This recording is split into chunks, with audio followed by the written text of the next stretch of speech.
Seasoning tantalize.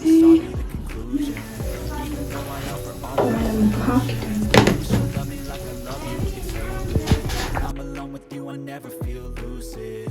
I wish I wasn't struck by Cupid. I wish when I first saw you, I knew this. When I'm with you, I feel so useless. I feel diluted, my heart's been wounded. Power thongbani.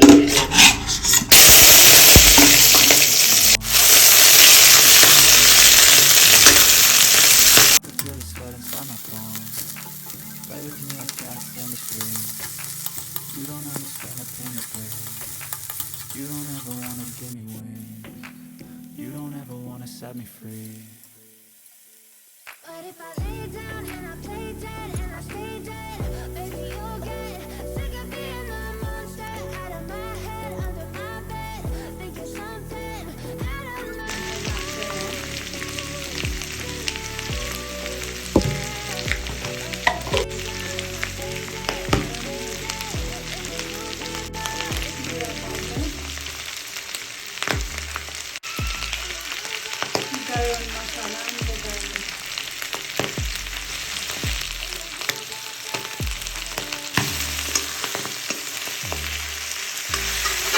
Sisna off the thau du ne ko thuk ubagi do ma di hapa le ado manam yam nusi soup ka thakni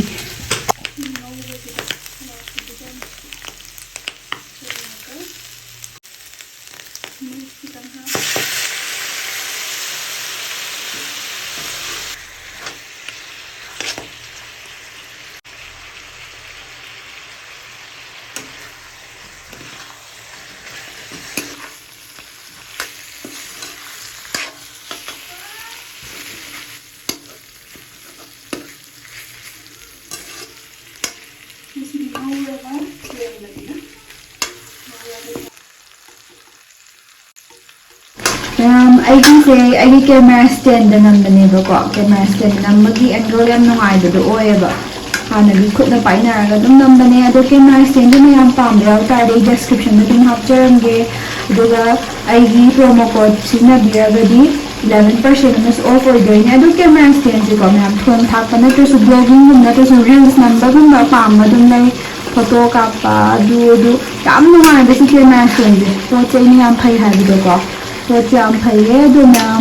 Description dum hapche nage do na so share check out bro tum de like khali su ni traga hobi tum de khali su ko SKYVIK website ni tum ni video to in section phata ai ni ai pa ma di ne guys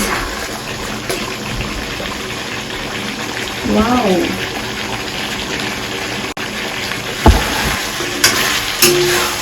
okay thì rồi á rồi nhé thì mà thực sự ẩm thời giờ ra mình sẽ làm cái tài được rồi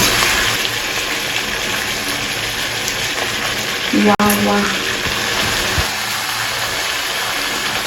mayam ai video sibu yengbiriba khudimak thagachari tuka ma'am subscribe to the bell tardi subscribe sung soi to shinbiramo ado ma'am ngasi pork charage si pork sai gi bungamana charo on haibane buko kg ani charo habane mamang da kg ma cha khrabane ado dugi kg ma dugane video ani thoknoi namjai bung thank you so much aduga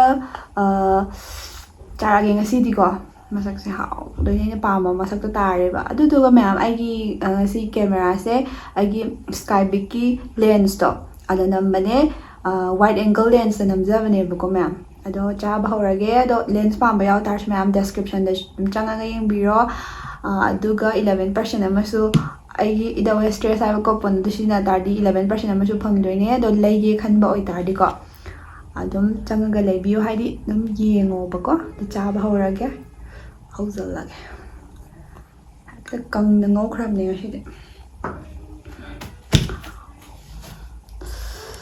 bis phazaba ma to bis to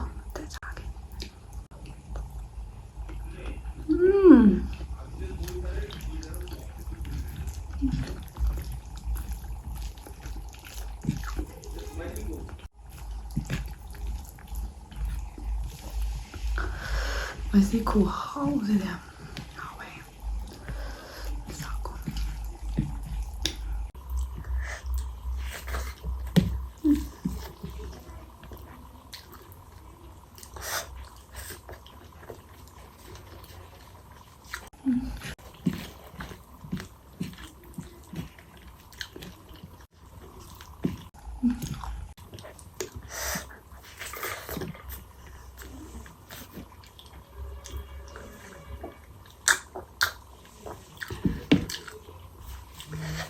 Cây khoa nữa.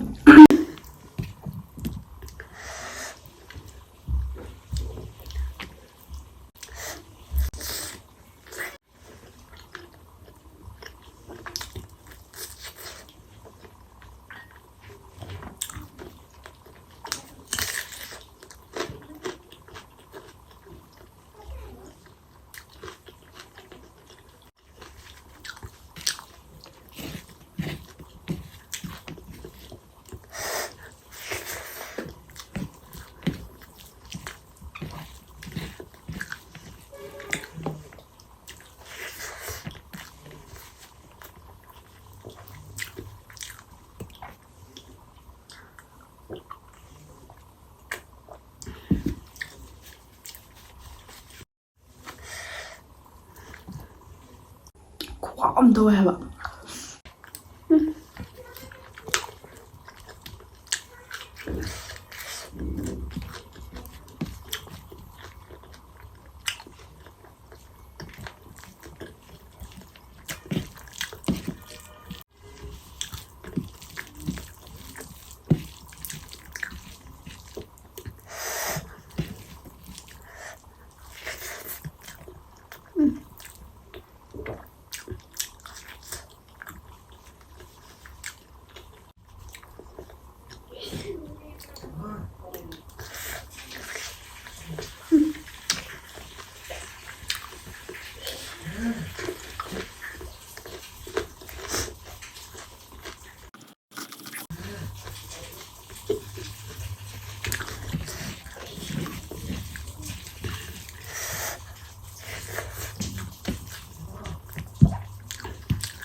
Masih ada hal em.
ꯑꯩꯒꯤ comment ꯈꯔ ꯁꯥꯕꯤꯌꯣꯅ ꯍꯥꯏꯕ ꯑꯗꯨꯝ ꯌꯣꯟꯍꯟꯈꯤꯕꯩꯀꯣ ꯆꯥꯔꯛꯑꯒꯦ ꯐꯖꯕꯁꯦ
ꯑꯣꯛꯁꯦ ꯑꯩꯅ ꯆꯥꯁꯜꯂꯛꯏ ꯌꯥꯝꯗꯤ ꯌꯥꯝꯃꯦꯍꯦ ꯃꯌꯥꯝ ꯑꯃꯗꯤ ꯂꯦꯝꯖꯔꯁꯅꯨ ꯂꯦꯝꯍꯜꯂꯦ ꯁꯥꯎꯕ ꯌꯥꯗꯦ